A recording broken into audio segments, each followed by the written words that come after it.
Friends welcome to my channel Vigyani में friends मैं भाबुची आपण माने समस्त बहुत भले थिबे। फ्रेंड्स आज आमे डिस्कशन करबा इंग्लिश पेडागोजी रे थिबा सिलेक्टिव क्वेश्चन गुडी को। तो फ्रेंड्स हमरो एबे मैराथन क्लास चलीची सबु सब्जेक्ट रा गोटे गोटे मैराथन क्लास ऑलरेडी मु अपलोड करि सारिची। जदि आपण माने खोजी के पाउ नांती ताले मते कमेंट करिवे एंड प्लेलिस्ट मु आपण मानक पई जो बनेची MCQ mock test and marathon सबु कंप्लीट सब्जेक्ट रो गोटे प्लेलिस्ट मु आपण मानक पई बनेची। सेही प्लेलिस्ट रे आपण माने देखिले MCQ mock test and marathon जति के भी छडा जायची ताकू जदि आपण माने सब कैप्चर करूछन आपण मानक ओटीटी पास करबा सहज हे जिवो। तो फ्रेंड्स स्टार्ट करबा। Language is a best subject, content based, theme based, skill based, none of the above. तो फ्रेंड्स आपणकर लैंग्वेज टा भाषाटा गोटे आपणकर प्रसंग भित्तिक ना विषय भित्तिक ना दक्षता भित्तिक। आपणकर लैंग्वेज इज ए दक्षता भित्तिक skill based subject. Very very important previous year रे बारंबार ए क्वेश्चन टी आछि मने रखंतु फ्रेंड्स।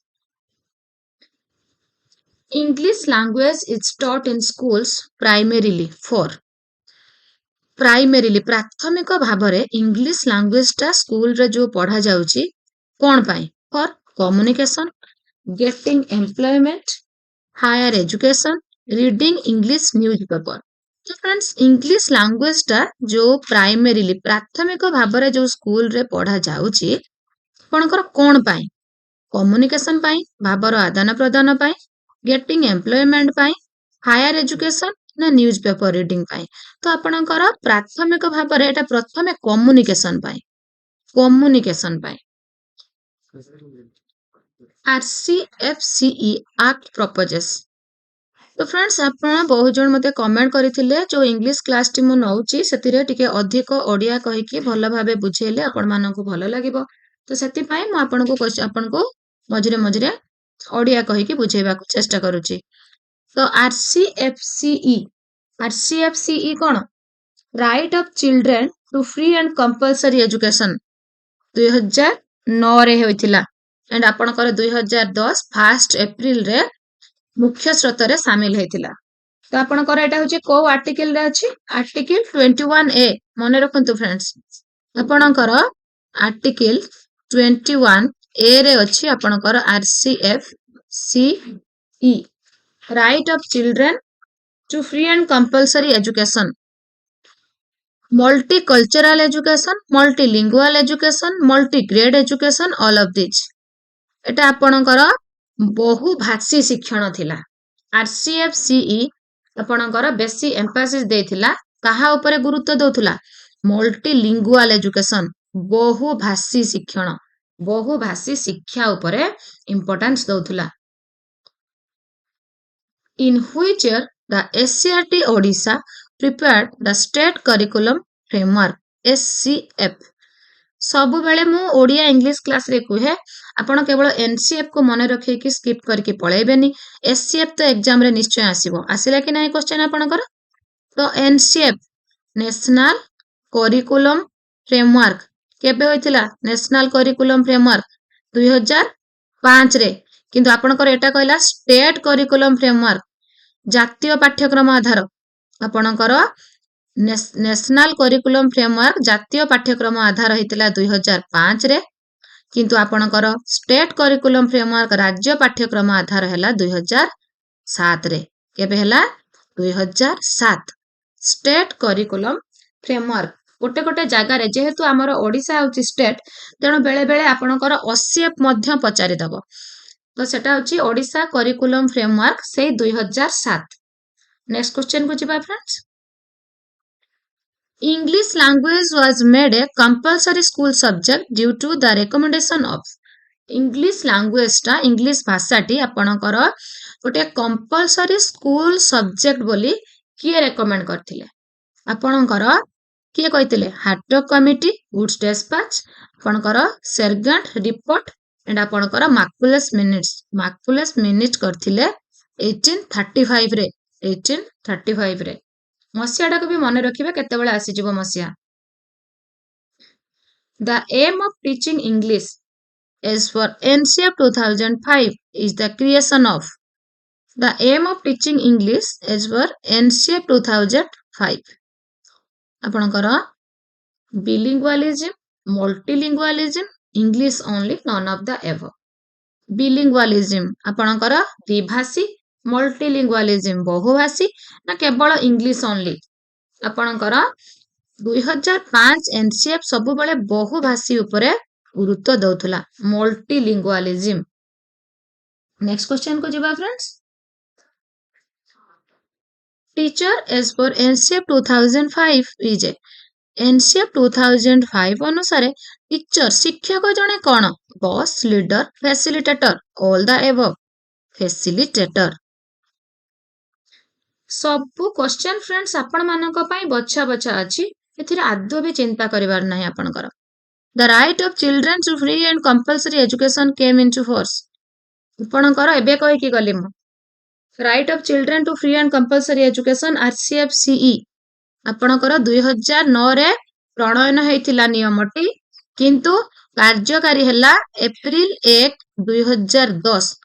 Came into force ମୁଖ୍ୟ ସ୍ରୋତକୁ ଆସିଥିଲା ଆପଣଙ୍କର 1 ଏପ୍ରିଲ 2010ରେ ଆସିଥିଲା ଆପଣଙ୍କର 1 April.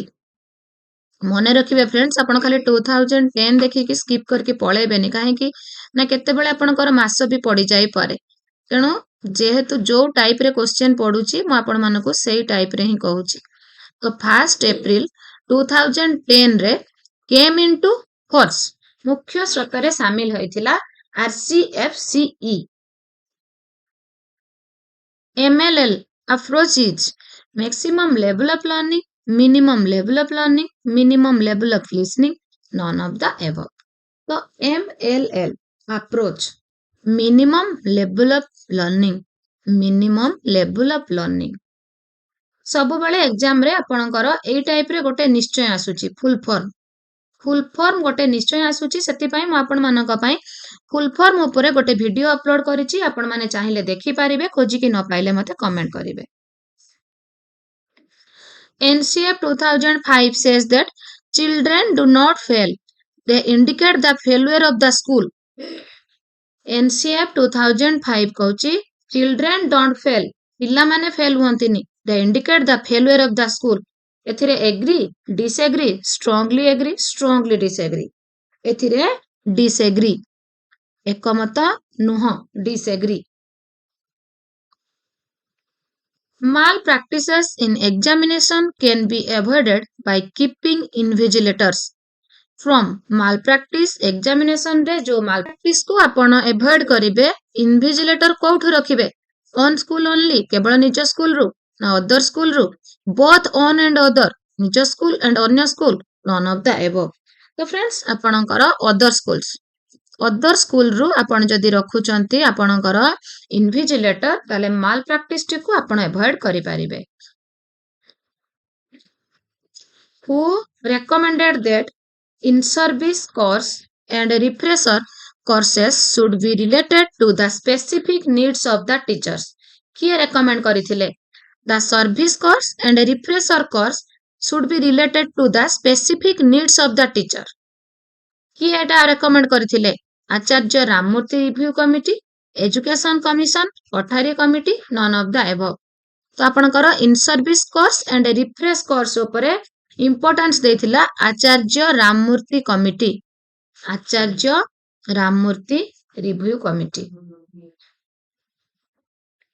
Disability is a social responsibility. Disability ହେଉଛି ଗୋଟେ social responsibility. ଆପଣଙ୍କର accept it, ଆପଣ ଏହାକୁ accept କରିବେ, reject କରିବେ, avoid କରିବେ, none of the above. inclusive education ଆପଣଙ୍କର କୁହେ disability is a social, ସେଟା ଗୋଟେ ସାମାଜିକ ଦାୟିତ୍ୱ, ତାକୁ ଆପଣ accept କରିବେ, accept it, ତାକୁ ଆପଣ ନିଶ୍ଚୟ ଗ୍ରହଣ କରିବେ. Craft should be taught as, craft କୁ ଆପଣ କେମିତି ଶିକ୍ଷାଦାନ ଦେବା ଉଚିତ ଜଣେ ଟିଚର ହିସାବରେ? ଗୋଟେ ସବଜେକ୍ଟ, ଗୋଟେ project, classroom exercise, all the above. Craft ଗୁଡ଼ିକୁ ଆପଣ ପ୍ରୋଜେକ୍ଟ ହିସାବରେ ପିଲାଙ୍କୁ ପଢେଇବେ, ପ୍ରୋଜେକ୍ଟ ହିସାବରେ ପିଲାଙ୍କୁ କରିବା ପାଇଁ ଦେବେ. ପ୍ରୋଜେକ୍ଟ ୱାର୍କ, କିଏ ପ୍ରୋଜେକ୍ଟ ୱାର୍କ କରିଥିଲେ? 1918 रे किलपैट्रिक प्रवर्तन करथिले से होचंती प्रोजेक्ट मेथड रा प्रवर्तक एंड आपणकर जॉन ड्यूकर प्रयोगवादी चिंताधारा वास्तववादी चिंताधारा उपरे प्रोजेक्ट मेथड टी पर्यवेसित जदि क्वेश्चन आसे केउ मनोवैज्ञानिक चिंताधारा उपरे प्रोजेक्ट मेथड पर्यवेसित आपण सेठी जॉन ड्यू लिखिबे जॉन ड्यू का चिंताधारा उपरे ही पर्यवेसित किन जदि पडिबो किए तार प्रवर्तक सेठी आपण लिखिबे किलपैट्रिक 1918 रे एंड 1930 रे जॉर्ज स्टीवेंसन याकू अधिक स्ट्रांग करथिले अधिक फलवती करथिले नेक्स्ट क्वेश्चन को जिबा friends NCF 2005 recommends that 25 to 40% of the questions should be on NCF 2005 recommend करूची जे 25 रु 40% क्वेश्चन आपणकर हेबा उचित कोन हेबा उचित short answer type long answer type objective question type none of the above तो NCF 2005 recommend करूची 25 to 40% क्वेश्चन आपणकर शॉर्ट आंसर टाइप हेबा आवश्यक short answer type very very important friends मने रखिबे short answer type question exam रे 25 रु 40% आसीबा आवश्यक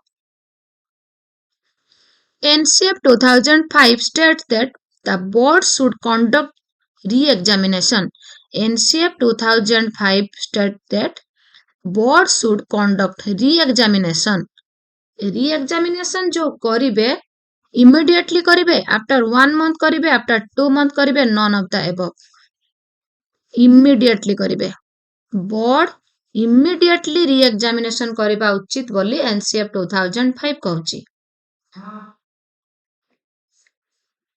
The chairperson of the National Steering Committee was National Steering Committee row chairperson होचंती किए professor Yashpal doctor Krishna Kumar professor Arvind Kumar professor Gopal Guru तो आपणकर the chairperson national steering committee रे होचंती प्रोफेसर यशपाल कमिटी 1993 रे कहिथिला ताको कमिटी कोन मत देथिला learning without burden Yashpal committee कहउतला लर्निंग विदाउट बर्डन एग्जाम रे आसे सब बेले कॉम्पिटिटिव एग्जाम रे लर्निंग विदाउट बर्डन को कमिटी सुपारिश करिथिला प्रोफेसर यशपाल बोझ मुक्त शिक्षा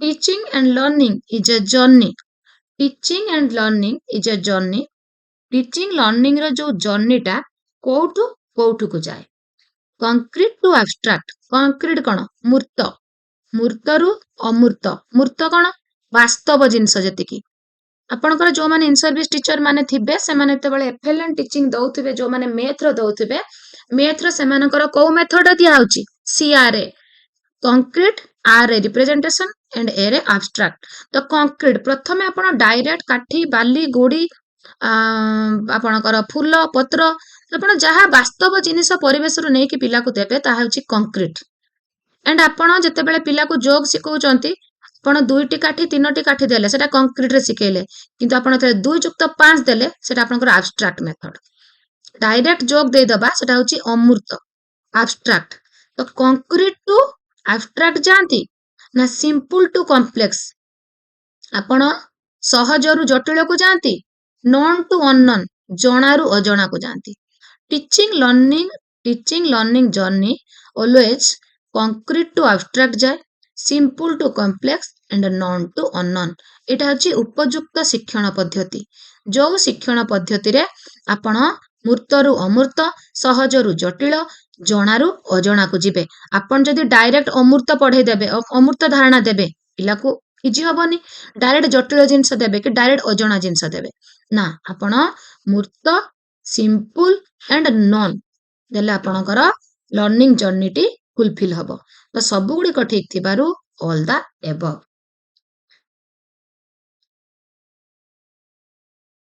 NCF proposes that the evaluation system should be based on marks, grades, both marks and grades, none of the above. NCF proposes that evaluation system should be based on grades. NCF कहउची आपणकर evaluation system टा based हबो grades उपरे grades journey from example to generalisation is inductive deductive incidental all the above example to generalisation उदाहरण रु आपणकर जीव आपणकर सूत्र को उदाहरण रु सूत्र को जीव कौथिरे आपण कहितली आपणकर आरोह और अवरोह पद्धति आरोह जोटा इंडक्टिव एंड अवरोह जोटा होची आपणकर डिडक्टिव आरोह बा इंडक्टिव रे कोन हुए पिला माने उदाहरण देई देई सूत्र को जानती आपण प्रथमे उदाहरण दिया जीव सेमानंको धरंतु सेमानंको कुहा जीव आपण डायरेक्ट धरंतु तृतीय श्रेणी रे आपण पिला को ग्रामर पढौ नाहंती तो आपण कहबे रक्त रक्त सेमिति लेखिलु बरसा कोन हबो आपणकर ग्रीष्म कोन हबो तो से लिखिदब रक्त ग्रीष्म तो ताकू सेठी आपण ग्रामर पढौचंती कि पद्य रूप गद्य रूप बोली किछि कहू नाहंती उदाहरण देई देई ताकू आपण नौचंती सूत्र को जेतेबेले अष्टम रो संधि विच्छेद करूचंती से उदाहरण देई देई आपण नौचंती तो एग्जांपल टू आपणकर उदाहरण रु सूत्र तो उदाहरण रु सूत्र को को मेथड जाय आपणकर आरोह पद्धति इंडक्टिव जहा कि गोटे वास्तव पद्धति एथिरे पिला निजे सूत्र बाहर करिथिबारु ता दीर्घस्थायी हुए पिलांकर शिक्षण वास्तव और दीर्घस्थायी कौतरे इंडक्टिव आरोह पद्धति रे देन नेक्स्ट क्वेश्चन को जीवा friends inductive method proceeds from inductive method ता प्रोसीड हुए heavy material to light ones जेहेतु आपण उदाहरण रु जाउचंती आपण कोठी की सूत्र को जाउचंती जणा रु अजणा known to unknown simple to complex सहज रु जटिल तो फ्रेंड्स आपणकर इंडक्टिव मेथड ता आपणकर कोन करा जाय आपणकर जणा रु अजणा माने पिला जगत युक्त नाथ जगन्नाथ विद्या प्लस आलय विद्यालय माने ए जो एग्जांपल रु जाउची ताको एग्जांपल ता जणा अछि सूत्रटा बरং जणा नाही सेटा होची अननोन तो सेति पई से नॉन टू अननोन जाय एंड सिंपल टू कॉम्प्लेक्स आपणकर सरल रु जटिल को जाय तो इंडक्टिव मेथड ता both B and C known to unknown simple to complex deductive method proceeds from law and rule to observation only observation generalization to specification examples and illustrations deductive method ता आपणकर केमिति proceed करे आपणकर सूत्र रु प्रथमे पिला को शिक्षक सूत्र मुखस्त कराई थांती जदि से एग्जाम रे सूत्र को भूली जाए ताले ताको करिबा कष्ट होई पड़े किंतु सूत्र को मुखस्त करिबा द्वारा तांकर मानसिक शक्तिर विकास हुए एंड कौनसी गोटे समस्या को से माने समाधान करिबा तांको समय सापेक्ष लागेनी आरोह पद्धति बा इंडक्टिव मेथड ता जेमिति गोटे समय सापेक्ष मेथड किंतु आपनकर डिडक्टिव मेथड ता समय सापेक्ष नुहे पिला सूत्र मुखस्त करिथिबो सांगे सांग सूत्र पुट करिबो फार्मूला पुट करिबो आंसर बाहर करदबो तो डिडक्टिव मेथड ता आपनकर लॉ रु आपनकर सूत्र रु जाय law and rule to observation सूत्र रु नियम रु जाई थाए डिडक्टिव मेथड टी the natural order of language skills the natural order is listening reading speaking writing listening speaking writing and reading आपण सब बेले कहि थाए नेचुरल ऑर्डर कोटा श्रवण कथन पठन लेखन listening speaking reading and writing मन रहिला फ्रेंड्स सब बेले ओडिया हला कि इंग्लिश हला सब बेले आपणकर एई टाइप रे ही आपण जिबे language learning starts with the skill of language learning ता जो पिला माने करूचंती को स्किल रु तांकर स्टार्ट होची लर्निंग ता start speaking reading writing none of this तो आपणकर लैंग्वेज लर्निंग स्टार्ट हुए लिसनिंग रु जे सुनी पारेनी से कहि पारेनी तो प्रथमे listening listening is the first skill listening ता होची प्रथम दक्षता जेहेतु एठी आपणकर लिसनिंग नाही नॉन ऑफ दिस जे जेते भलो सुने ତା ପାଖରେ ସେତେ ଭୋକାବୁଲାରି ନଲେଜ ଗେନ୍ ହୁଏ। ଆଉ ଯାହା ପାଖରେ ବେଶୀ ଭୋକାବୁଲାରି ଥାଏ ସେ ଭଲ ଭାବେ ସ୍ପିକିଂ କରିପାରେ। ତ ଯିଏ ଯାହାର ଲିସନିଂ ସ୍ପିକିଂ ହେଇଯାଏ ସେ ରିଡିଂ କରେ, ଆଣ୍ଡ ରିଡିଂ କରିସାରିବା ପରେ ଆପଣଙ୍କର ସେ ରାଇଟିଂ କରେ। ତ ଆପଣଙ୍କର ଲିସନିଂ ହଉଛି first skill. Using correct pronunciation is required in the skill of correct pronunciation. pronunciation କରିବ, ଉଚ୍ଚାରଣ ଠିକ ଉଚ୍ଚାରଣ କରିପାରୁଥିବ। Writing, speaking both A and B, none of these. ତ ଫ୍ରେଣ୍ଡସ୍ ଆପଣଙ୍କର using correct pronunciation, correct pronunciation ସେ କୋଉଥିରେ କରିବା ଆବଶ୍ୟକ? ଆପଣଙ୍କର ସ୍ପିକିଂ, ଯେତେବେଳେ ଜଣେ କଥା କହୁଛି ସେ ଠିକ ଉଚ୍ଚାରଣ କରିପାରୁଥିବା ଦରକାର। Pronunciation. Proper eye span is needed for, proper eye span, speaking, reading, writing all of this. Eye span friends କ'ଣ? ଆଇସ୍ପାନ୍ ହଉଛି ଆପଣ ଗୋଟିଏ ଗ୍ଲାନ୍ସରେ, ଏ ୱାନ୍ ଗ୍ଲାନ୍ସ, ହରକର ଯେତିକି ଆପଣ ୱାର୍ଡକୁ ଆଖିରେ କ୍ୟାପଚର କରୁଛନ୍ତି ସେଟା ହଉଛି ଆଇସ୍ପାନ୍। ଯିଏ ଯେତେ ନିଜ ଆଇସ୍ପାନରେ ୱାର୍ଡକୁ କ୍ୟାପଚର କରେ ସେ ସେତିକି ୱାର୍ଡ ଇଜିଲି ଭଲ ଭାବେ ପଢିପାରେ। ଯଦି ତାର ଆଇସ୍ପାନଟି ଠିକ ନଥିବ, ପ୍ରପର ଆଇସ୍ପାନ ନଥିବ, ତାକୁ ଯଦି ଥରକର ବେଶୀ ଶବ୍ଦ ସେ ଦେଖି ପାରୁନଥିବ ତାହେଲେ ସେ ସେତିକି ପଢି ପାରିବ ନାହିଁ। ତ ଏଟା ହଉଛି କାହା ସହିତ ରିଲେଟେଡ? ଆଇସ୍ପାନଟା ରିଡିଂ ସହିତ related. Proper eye span is needed for reading. ମନେ ରଖିବେ ଫ୍ରେଣ୍ଡସ୍ କେତେ ଗୁଡ଼ିକ ୱାର୍ଡ ଆଇସ୍ପାନ, ସ୍କିମିଂ, ସ୍କାନିଂ ସବୁବେଳେ କହିଥାଏ ମୁଁ ଆପଣମାନଙ୍କୁ, ପ୍ରତି ଇଂଲିଶ କ୍ଲାସରେ କହିଥିବି।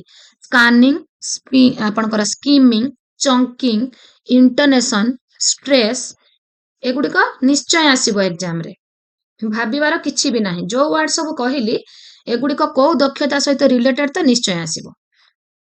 Dividing a sentence into sense group is stroke, cluster, intonation, chunking. ଏଇଟା ବି ମୁଁ ଆଗରୁ ବହୁତ କହିଛି। Dividing a sentence into sense group ଲେଖି ନିଅନ୍ତୁ ଫ୍ରେଣ୍ଡସ୍, ଏକ୍ସାମ ଆଗରୁ ଦେଖିକି ଯିବେ। Dividing a sentence into sense group is stroke, cluster, intonation, chunking. Chunking. Using intonation is necessary in, intonation କ'ଣ? ସ୍ୱରର ଉତ୍ଥାନ ପତନ। Listening and speaking, speaking and reading, speaking and writing, none of this. ତ friends ଆପଣଙ୍କର ସ୍ୱରର ଉତ୍ଥାନ ପତନ ଆପଣ କେତେବେଳେ କରିବେ? ଶୁଣିଲା ବେଳେ କ'ଣ ଆପଣଙ୍କ ସ୍ୱରର ଉତ୍ଥାନ ପତନ ଆବଶ୍ୟକ? ଆଦୌ ବି ନୁହେଁ। କିନ୍ତୁ ଯେତେବେଳେ ଆପଣ ଶୁଣିବା ବେଳେ ଦରକାର ନାହିଁ, କିନ୍ତୁ ତ ଆପଣ କଥା କହୁଛନ୍ତି, ସ୍ୱରର ଉତ୍ଥାନ ପତନ ନିଶ୍ଚୟ ଆବଶ୍ୟକ, ଇଣ୍ଟୋନେସନ ଦରକାର। ଯେତେବେଳେ ରିଡିଂ କରୁଛନ୍ତି ସେତେବେଳେ ବି ସ୍ୱରର ଉତ୍ଥାନ ପତନ ନିଶ୍ଚୟ ଆବଶ୍ୟକ। ତ ଆପଣଙ୍କର ସ୍ପିକିଂ ଆଉ ରିଡିଂ, ସ୍ପିକିଂ କଥା କହିଲା ବେଳେ ଆଣ୍ଡ ପଢିଲା ବେଳେ ଇଣ୍ଟୋନେସନ, ସ୍ୱରର ଉତ୍ଥାନ ପତନ ନିଶ୍ଚୟ ଆବଶ୍ୟକ। କମ୍ପ୍ରେହେନ୍ସନ ଟେକ୍ ପ୍ଲେସ୍ ହ୍ୱାଇଲ ରିଡିଂ। କମ୍ପ୍ରେହେନ୍ସନଟା ଆପଣଙ୍କର ଯୋଉ ବୋଧଗମ୍ୟତା ଟେକ୍ ପ୍ଲେସ୍ କେତେବେଳେ ହୁଏ? ଯେତେବେଳେ ଆପଣ ଲାଉଡ ରିଡିଂ କରନ୍ତି, ସାଇଲେଣ୍ଟଲି ରିଡିଂ କରନ୍ତି, ନା ରେପିଡଲି ରିଡିଂ କରନ୍ତି, ନା ନନ୍ ଅଫ୍ ଦିସ୍। ଆପଣ ଜଣେ ଶିକ୍ଷକ ଲାଉଡ ରିଡିଂ, ତାଙ୍କର ଆଦର୍ଶ ଉଚ୍ଚ ପଠନ ପରେ ଶିକ୍ଷାର୍ଥୀ ମାନଙ୍କର ସରବ ପଠନ ହୁଏ, ଦେନ୍ ତାଙ୍କର ଆପଣଙ୍କର ୱାର୍ଡ ଡ୍ରିଲିଂ ହୁଏ, ତାପରେ ପିଲାମାନେ ସାଇଲେଣ୍ଟ ରିଡିଂ କରିକି କମ୍ପ୍ରେହେନ୍ସନ ନଲେଜ ଗେନ୍ କରନ୍ତି, ବିଷୟଟିର ବୋଧ ଜ୍ଞାନ ହାସଲ କରନ୍ତି ସାଇଲେଣ୍ଟ ରିଡିଂରେ। ଇଣ୍ଟୋନେସନ ଇଜ ଲର୍ନ ଥ୍ରୋ, ଇଣ୍ଟୋନେସନ ସ୍ୱରର ଉତ୍ଥାନ ପତନ ଆପଣ ଆବଶ୍ୟକ କରନ୍ତି କହିଲା ବେଳେ, ପଢିଲା ବେଳେ, ସ୍ପିକିଂ ଆଣ୍ଡ ରିଡିଂରେ। କିନ୍ତୁ ଆପଣ ଶିଖନ୍ତି କୋଉଥିରୁ? ସ୍ୱରର ଉତ୍ଥାନ ପତନ ଆପଣ କାହା ଥ୍ରୋରେ ଶିଖନ୍ତି? ଆପଣଙ୍କର ଲର୍ଣ୍ଣିଂ ଇଣ୍ଟୋନେସନଟା କିପରି ହୁଏ? ଆପଣ ଯେତେ ଶୁଣନ୍ତି ଆପଣଙ୍କର ଇଣ୍ଟୋନେସନ ନଲେଜଟି ସେତେ ଆପଣଙ୍କର ଗେନ୍ ହୋଇଥାଏ। ଇଣ୍ଟୋନେସନ ସ୍ୱରର ଉତ୍ଥାନ ପତନ। ତ ଲିସନିଂ ଦ୍ୱାରା ଆପଣଙ୍କର ସ୍ୱରର ଉତ୍ଥାନ ପତନ ଲର୍ଣ୍ଣିଂ ହୋଇଥାଏ, ଶିଖିଥାନ୍ତି ଆପଣ। Students can be creative while, ଗୋଟିଏ ପିଲା କ୍ରିଏଟିଭ୍ ହୁଏ, ସୃଜନାତ୍ମକ ଗୁଣ ତାର ବିକାଶ ହୁଏ। ହ୍ୱାଇଲ୍ କେତେବେଳେ? Reading, listening, writing all of this. Writing ସମୟରେ ସୃଜନାତ୍ମକ ଗୁଣ ତାର ଆପଣଙ୍କର students can be creative while writing. Writing ସମୟରେ ସେ କ୍ରିଏଟିଭ୍ ହୁଏ। Appropriate use of vocabulary is necessary for. ଭୋକାବୁଲାରିଟା ୟୁଜ୍ କରନ୍ତି ଆପଣ କୋଉଥିରୁ? आपण vocabulary knowledge gain करंती कोथिरु स्पीकिंग आउ आपणकर लिसनिंग आउ रीडिंग रे लिसनिंग एंड रीडिंग शुणिबा बेले आउ पढ़िबा बेले आपण vocabulary knowledge gain करंती vocabulary knowledge gain करंती आपण लिसनिंग एंड रीडिंग किंतु सेई vocabulary के आपण यूज करंती केते बेले जेते बेले आपण कुहंती आउ लेखंती स्पीकिंग एंड राइटिंग रे आपण vocabulary को यूज करंती किंतु vocabulary को लर्न करंती आपण कोथिरे vocabulary की आपण लर्न करंती लिसनिंग एंड रीडिंग रे श्रवण और पठन रे reading for enjoyment is possible through आमर दुई प्रकार रीडिंग रहउची intensive and extensive intensive reading हला जहा आपण पढ़िले आपणकर बोध ज्ञान हासिल हुए नॉलेज गेन हुए आपणकर बुझी पारंती बुझी पढ़ंती ताको कहंती इंटेंसिव रीडिंग बा ओडिया रे तात्विक पठन जोटा कि आपणकर श्रेणी गृह रे जो पठन होउची विषय भित्तिक पाठ जो पिला माने पढुचंती ताहा बोध ज्ञान हासिल पई पढुचंती ताहा होउची इंटेंसिव रीडिंग एंड जो रीडिंग रे पिला को आनंद मिले एन्जॉयमेंट मिले गप पढ़िबा कहानी पढ़िबा कॉमिक्स पढ़िबा तो एगुडी कहउची extensive reading for enjoyment is extensive reading आपणकर ओडिया रे हला व्यापक पठन extensive reading What type of questions promote thinking skill in children? पिला मानकर thinking skill को promote करूची. Which type of question?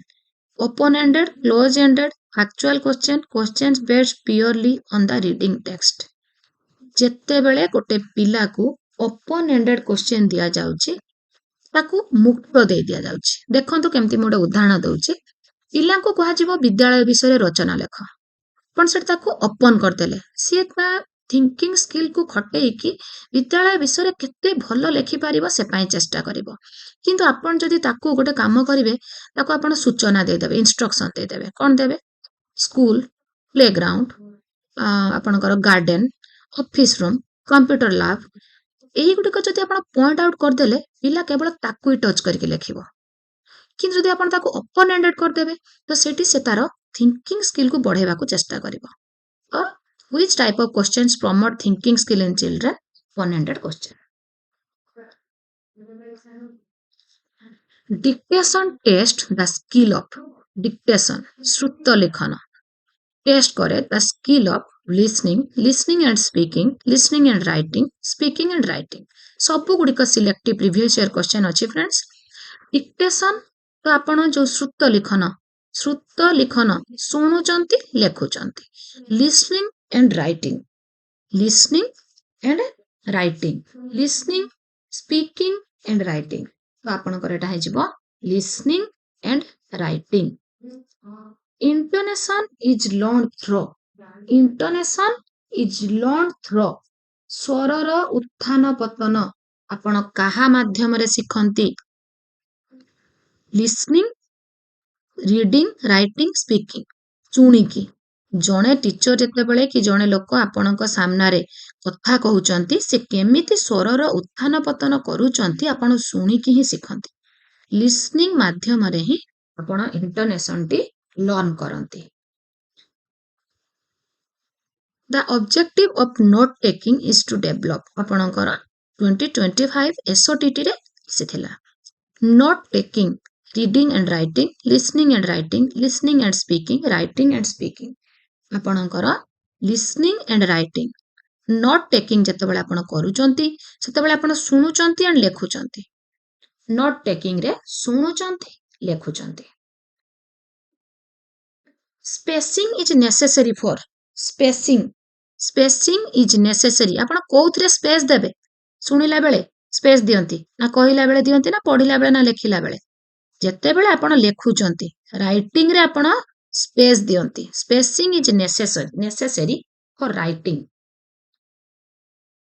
Using intonation ता आपण लर्न कले लिसनिंग रु किंतु इंटोनेशन ता आपण यूज कले कोउठी नेसेसरी बोथ फॉर दुईटी जिंस रे आपणकर इंटोनेशन को आपण यूज करंती कहिला बेले पढिला बेले स्पीकिंग एंड रीडिंग स्वरर उत्थान पतन कहिला बेले ପଢିଲା ବେଳେ ସ୍ୱରର ଉତ୍ଥାନ ପତନ କରନ୍ତି speaking and reading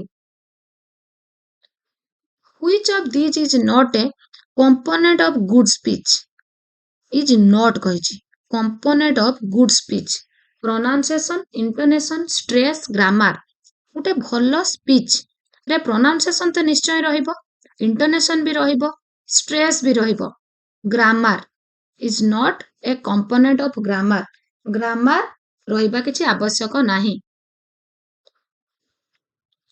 using correct stress intonation and pause comes under the sub skill of listening speaking reading and writing तो फ्रेंड्स ଆପଣ stress ଦଉଛନ୍ତି and ଆପଣ intonation ରହୁଛି and pause ରହୁଛି the sub skill of କାହାର speaking ର and ଆପଣଙ୍କର ଯେତେବେଳେ ଆପଣ ରିଡିଂ କରୁଛନ୍ତି ଏଇଠି ମଧ୍ୟ ଆପଣଙ୍କର ଷ୍ଟ୍ରେସ୍ ରହୁଛି ଇଣ୍ଟୋନେସନ ରହୁଛି and pause ରହୁଛି ତ ଆପଣଙ୍କର ଦୁଇଟି ଯାକ ଯିଏ ଯୋଉଟା ଲେଖିଲେ ମଧ୍ୟ ଠିକ ହବ speaking reading non detail text develop these non detail ଅତିରିକ୍ତ ସାହିତ୍ୟ ଆପଣଙ୍କର କଣ ଡେଭଲପ କରେ intensive extensive critical slow non detail ଟି ପିଲା ତାର ଏନ୍ଜୟମେଣ୍ଟ ପାଇଁ ପଢିଥାଏ ଅତିରିକ୍ତ ସାହିତ୍ୟ ସେଥିପାଇଁ ଏଥିରେ ଶବ୍ଦାନୁଶୀଳନ ବା ୱାର୍ଡ ଡ୍ରିଲ୍ ହୁଏନି ତ ନନ୍ ଡିଟେଲ୍ ଟା ଆପଣଙ୍କର ଏକ୍ସଟେନ୍ସିଭ reading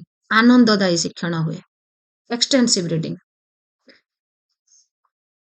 in a dialogue practice days are taken care of ଯେତେବେଳେ ଆପଣ ଡାଇଲଗ ପ୍ରାକ୍ଟିସ କରୁଛନ୍ତି ଏଥିରେ ଜଣେ କହୁଛି ଜଣେ ଶୁଣୁଛି and ଜଣେ ଶୁଣୁଛି listening and speaking and reading speaking and writing and listening ତ फ्रेंड्स ଆପଣଙ୍କର listening and speaking dialogue practice ରେ ଶ୍ରବଣ and କଥନ dyslexia is associated with dash disorder dyslexia तो फ्रेंड्स एठी आपनको कहि रखे डिस्लेक्सिया डिस्ग्राफिया डिस्काल्कुलिया एगुडी को सब एग्जाम रे निश्चय आसीबो गोटे क्वेश्चन तो निश्चय आसीबो सब बेले आसुची आसीबो मध्य तो आपण माननकु टिके म कहि रखे एठी तो फ्रेंड्स डिस्लेक्सिया पठन बाधकता जो पिलांकर रीडिंग डिजेबिलिटी रहिछि ता हेउछि डिस्लेक्सिया काल्कुलिया जो म कहूची आपण काल्कुलेशन कोउथरे करंती डिस्काल्कुलिया गणित बाधकता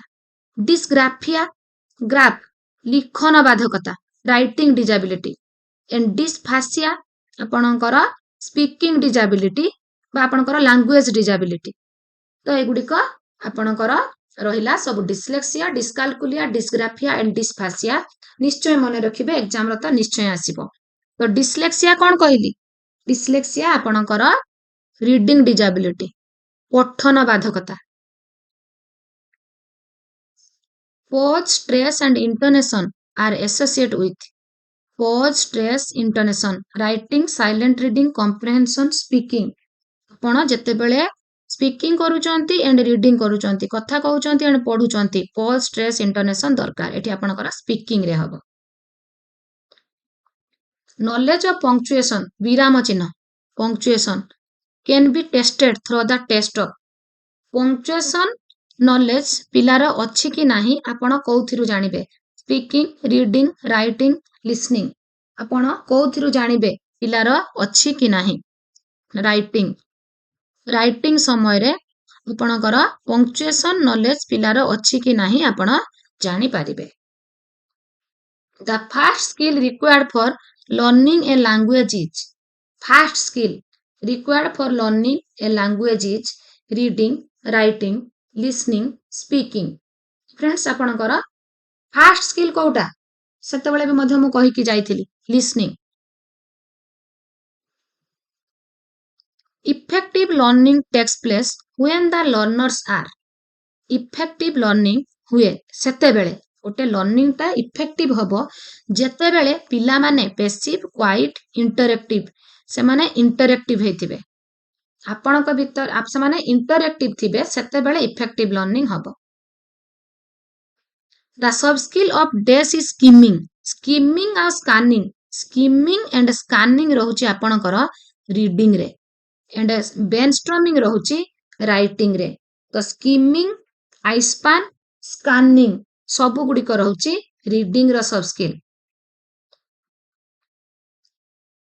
Language is initially learned through. Language is initially learned through teaching, tutoring, imitation, persuasion. ଭାଷା ଶିକ୍ଷଣ ହୁଏ ଅନୁକରଣ ମାଧ୍ୟମରେ ଇମିଟେସନ ଓଡ଼ିଆରେ ବି ଆସେ ଇଂଲିଶରେ ବି। ଏନକୋଡିଂ ଇଜ ରିଲେଟେଡ ଟୁ ଆପଣଙ୍କର ଡିକୋଡିଂଟା କାହା ସହିତ ରିଲେଟେଡ ଡିକୋଡିଂଟା ଆପଣଙ୍କର ପଠନ ସହିତ ଆଣ୍ଡ ଏନକୋଡିଂଟା ଆପଣଙ୍କର ରାଇଟିଂ ସହିତ decoding and encoding. Decoding is essential while reading ପଠନ ସହିତ। ମନେ ରଖିବେ ଫ୍ରେଣ୍ଡସ୍ ଡିକୋଡିଂ ଏନକୋଡିଂ এই ওয়ার্ড গুড়িক মনে রখিবে। Using appropriate vocabulary vocabulary is important the soft skill आपण भोकाबुलारी यूज करती कौथिरे गेन करती लिसनिंग करिकी किंतु आपण स्पीकिंग एंड जेतेबेले रीडिंग कर आपणकर स्पीकिंग आ राइटिंग करती स्पीकिंग आ राइटिंग जेतेबेले आपण करूचंती कथा कहउचंती आ लेखुचंती आपण भोकाबुलारी को यूज करूचंती किंतु भोकाबुलारी शिखुचंती आपण लिसनिंग रे भोकाबुलारी शिखुचंती आपण लिसनिंग रे। Which of the combination are productive skill? Productive and receptive दुईटा मने रखिबे। आपण जो स्किल माध्यमरे नॉलेज रिसीव करूचंती ता हेउची रिसेप्टिव स्किल कोन को माध्यमरे करूचंती जेतेबेले आपण सुनुचंती पढुचंती लिसनिंग एंड रीडिंग एगुडी कहला इनपुट स्किल मध्य रिसेप्टिव स्किल मध्य एंड जेतेबेले आपण कहउचंती लेखुचंती स्पीकिंग करूचंती एंड राइटिंग करूचंती ताहा आउटपुट स्किल भी कहा जाए प्रोडक्टिव स्किल भी कहा जाए। प्रोडक्टिव स्किल तो प्रोडक्ट कले आपण जेतेबेले कहिले एंड लेखिले स्पीकिंग राइटिंग ताको आउटपुट मध्य कहंती। तो फ्रेंड्स मु जो कथा गुडी को कहूची से गुडी को मध्य सुनिबे काना प्रति लाइन रे गोटे गोटे क्वेश्चन आसी जिवो केवल आंसर देखि के स्किप करके पळेबे नाही। Given below are the language skills which of these are receptive skill एबे कहि कि गली कोउथरे आपण रिसीव करूचंती जेतेबेले आपण सुनुचंती पढुचंती लिसनिंग एंड रीडिंग पढुचंती एंड सुनुचंती bit 1 bit 3 bit 1 and bit 3 listening and reading receptive skill and input skill speaking and writing होची आपणकर productive skill and output skill. Which of the combinations are productive skill एसी गला productive तो productive कोटा आपणकर production होची speaking जहाँ भोकाबुलारी जहाँ नॉलेज गेन करथिले कहिला बेले एंड लेखिला बेले आपण ताको प्रोडक्ट करूचंती प्रोडक्ट माने प्रोडक्शन करूचंती productive skill. Brainstorming is more useful for brainstorming एबे कहि कि जाइथिली कोउथरे यूजफुल राइटिंग रे। Herbartian lesson plan originally follows आमर ओरिजिनली लेसन प्लान फॉलो हुए तीनोटी स्टेप रे आपणकर इंट्रोडक्शन प्रेजेंटेशन एंड इवैल्यूएशन किंतु आपणकर जो हर्बरसन कर लेसन प्लान रहिछि तांकर होछि जाय 5 स्टेप रे 5टी स्टेप मने रखंतु कोन कोन preparation presentation association generalisation application 5टी स्टेज म लेखि आनिछि आपण मानक पय। तो 5टी step in actual practice Herbartian lesson plan is modified and uses किंतु प्रकृत रे यूज करा जाउची 3टी स्टेप किंतु से फॉलो करते कहिथिले 5टी स्टेप किंतु फॉलो होउची 3टी step. What does the first E refer to in 5P approach आपणकर 5P प्लान सीडीपी पढ़ेला बेले मु कहिथिली एसएसटी रे भी कहिथिली 5P आपणकर बहुत इंपोर्टेंट गोटे ई निश्चय आसीबो 5E रे फर्स्ट ईटा कोन आपणकर एंगेज। तो फ्रेंड्स आपणकर जो 5P रहउची पॉइंट गुडी को मन रखंतु फर्स्ट होची engagement then exploration engagement exploration explanation elaboration evaluation engagement exploration explanation elaboration evaluation निजुक्ति आपणकर तन्नतन परीक्षा करिबा वर्णना व्याख्या करिबा मूल्यांकन करिबा engagement exploration explanation elaboration evaluation. Next question को जिबा what sort of reading is dealt with in detailed prose आपणकर डिटेल्ड प्रोज जोटी आपणकर डिटेल्ड प्रोज रो रीडिंग करूचंती आपण सेठी होची आपणकर इंटेंसिव एंड डेप्थ आपणकर तात्विक पठन हबो आउ गभीर डेप्थ रीडिंग हबो जेहेतु आपण डिटेल्ड प्रोज जोटा मु कहितली श्रेणी प्रकोष्ठ रे डिटेल्ड प्रोज पढ़ा जाउची ताहा पिलांकर बोध ज्ञान हबो एंड नॉन डिटेल रे कोन हबो सेथिरे आपणकर आनंद पिलांकु आनंद मिलिबो study skill love for reading extensive study habit all of this आपणकर शिक्षण आपणकर जो स्टडी करिवार दक्षता डेभलप हुए पढ़िबार दक्षता डेभलप हुए लव फॉर रीडिंग पढ़िबा को भल पाती आपणकर एक्सटेंसिव स्टडी हैबिट व्यापक पठनर हैबिटटा हुए तो तीनोटी जाक नॉन डिटेल रे रुहे सेतिपाई all of this Where are the place and date of writing letter mentioned आपणकर लेटर राइटिंग रे डेट ऑफ राइटिंग टा कोठी मेंशन हुए राइट हैंड टॉप रो टॉप कॉर्नर रे आपणकर लेटर राइटिंग समय रे डेट टी मेंशन हेता in which of the following subject is mentioned informal letter formal both formal informal personal letter तो आपणकर सब्जेक्ट मेंशन हेता आपणकर फॉर्मल लेटर रे औपचारिक ओ अनौपचारिक आपणकर रहुची जो लेटर गुड़िक जो गुड़िक ऑफिशियल लेटर से गुड़िक होची फॉर्मल एंड जो गुड़िक आपणकर घरोई पत्र से गुड़िक होची अनौपचारिक बा इनफॉर्मल तो सब्जेक्ट रुहे कोउथिरे मेंशन हुए जेतेबेले आपण दरखास्त दियंती दरखास्त गुड़िक रे आपणकर सब्जेक्ट रुहे ऑफिशियल लेटर फॉर्मल लेटर रे ना नहीं तो एबे आपण निश्चय बुझी पारिथिबे तो ये आम बछा बछा कंप्लीट इंग्लिश रो गोटे माराथन क्लास करदेले आहुरी इंग्लिश रे मुझे सिलेक्टिव क्वेश्चन आपण मानक पई नै आसीबी अदर सब्जेक्ट रो इंग्लिश ग्रामर रो सबु रो एग्जाम पर्यंत आहुरी नुआ नुआ वीडियो आपण पई आनिबी सेति पर्यंत जोड़ी हे रुहंतु आज पई एतिकी टेक केयर।